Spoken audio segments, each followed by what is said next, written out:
আসসালামু আলাইকুম প্রিয় দর্শক, এই হুজুরে কিয়া কয় শুনেন। এই হুজুরের কথা কতটুক সত্য আর কতটুক মিথ্যা এটা আনারা যাচাই করান। আয় করতেন না, এটা জানু উর্ফে ছাড়ি দিছি কয়, আর হুজুরের কথা জিজ্ঞাসা করে এখানে সত্য নিয়ে আনারা চান। জামাত ইসলাম ইসলামিক দল নয়। আপনাদেরকে বারবার বলেছি জামাত ইসলাম ইসলামিক দল নয়। আসো প্রমাণ করো আমার সামনে বসে জামাত ইসলামী ইসলামিক দল তারা আল্লাহ রাসূল সাল্লাল্লাহু আলাইহি ওয়াসাল্লামের আদর্শ বাস্তবায়নের জন্য চেষ্টা করছে, কাজ করছে। দেখি কে আছে। 1 মিনিট আমার সামনে বসো, 1 মিনিট দেখি এটা কি ইসলামের কোন নীতি আল্লাহ রসুলের আদর্শ। বেগানা নারীদের সাথে বৈঠক করা, সংবাদ সম্মেলন করা, এটা কি কোনো আদর্শ রাসূল সাল্লাল্লাহু আলাইহি ওয়াসাল্লামের? কার আদর্শ বাস্তবায়ন করার জন্য চেষ্টা করছো তুমি? ক্ষমতায় যেতে হবে? কে বলেছে তোমাকে ক্ষমতায় যেতে? কে বলেছে তোমাকে রাষ্ট্রীয় ক্ষমতা নিয়ে যেতে, ইসলাম নিয়ে যেতে? তুমি নিজের ভিতরে নিজে এখন ইসলাম প্রতিষ্ঠা করতে পারলে না, তুমি রাষ্ট্রে নিয়ে যাবো মানে?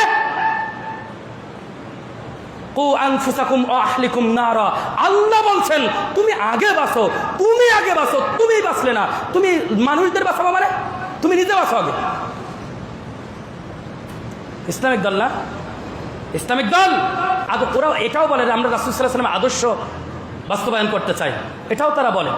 তো রাসূল সাল্লাল্লাহু আলাইহি ওয়াসাল্লামের আদর্শ তাদের ভিতরে কিছু আছে? ওদের নিজেদের দিকে তাকিয়ে দেখেন, ওদের বডির দিকে তাকান তো আছে কি?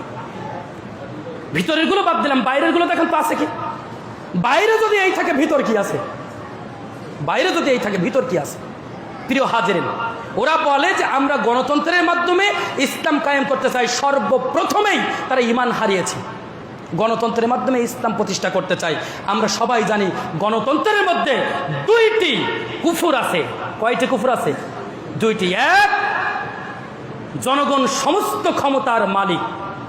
ও নাউজুবিল্লাহ বলতে মন চাচ্ছে না? গণতন্ত্রের মূল ধারায় কি লেখা আছে? জনগণ সমস্ত ক্ষমতার মালিক। সমস্ত ক্ষমতার মালিক কে? কুলিল্লাহুম্মা মালিকাল মুলক, সূরা ইমরান 26 নম্বর আয়াত। সমস্ত ক্ষমতার মালিক কে? তাবারাকাল্লাযী বিয়াদিহিল মুলক ওয়া হুয়া আলা কুল্লি শাইইন কাদির। বরকতময় তিনি, যার হাতে সকল ক্ষমতা। সুবহানাল্লাহ। সমস্ত ক্ষমতা কার হাতে? আল্লাহর হাতে। আর ওখানে কি বলা হচ্ছে? জনগণ। আমাদের শুনতে শুনতে মুখস্থ হয়ে গেছে এটা, তাই না?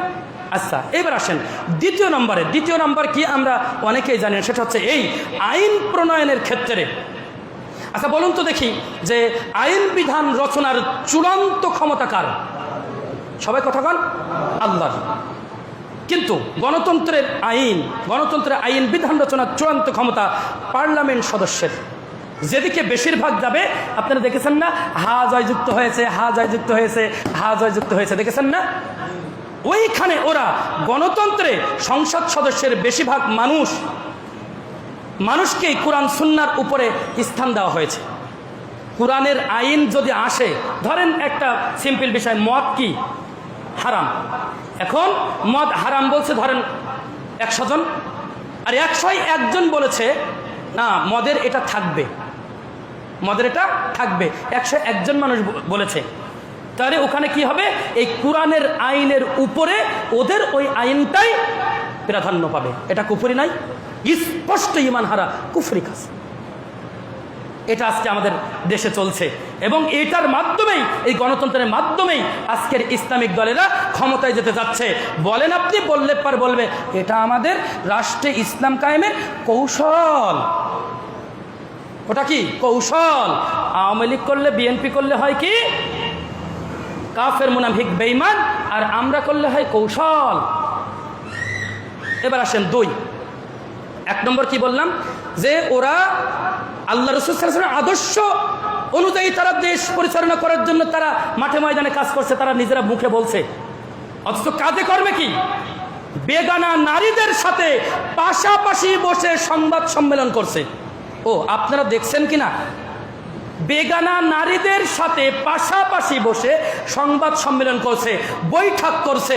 আরে দেখলাম বিদেশি থেকে একটা মহিলা আসছে, ও শার্ট কোট পরা, ওর সাথে সালাম দিচ্ছে ওই ইহুদি মহিলাকে। কি করছে? ইসলামিক দলের প্রধান, আপনার ইসলামিক দলের প্রধান সালাম দিচ্ছে, আসসালামু আলাইকুম, হাসি দিয়ে কি সুন্দর করে কথা বলছে। আপনার ইসলামিক দল, আপনার ইসলামিক দলের নেতা। তো প্রিয় দর্শক, আজ যেটা বুঝার আমি বুঝছি, আপনারা বুঝছেননি অবশ্যই কমেন্ট করে জানাবেন। আর হুজুরে যে কথা কেন কইছে এখানে যদি আপনি ঠান্ডা মাথা শুনেন, আপনার মাথাতে কিন্তু ঢুকবো।